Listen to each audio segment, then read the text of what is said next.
Welcome to wizard.com. I'm maths teacher Aditi.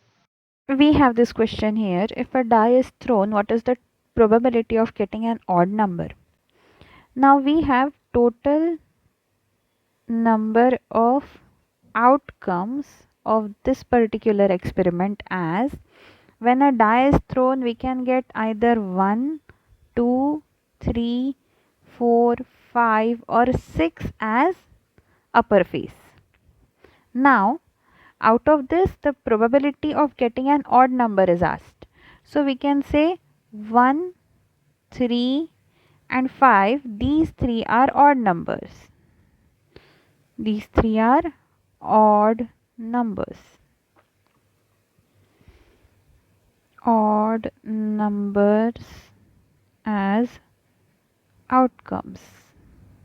So we can say therefore number of favorable outcomes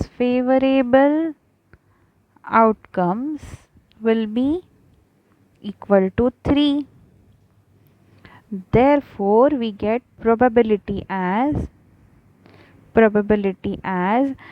it is probability equal to number of favorable outcomes divided by total number of outcomes.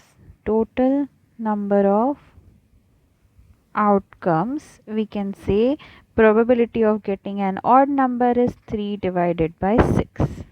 So this is the answer, and if we simplify it further, we get 1 by 2. So this is the answer.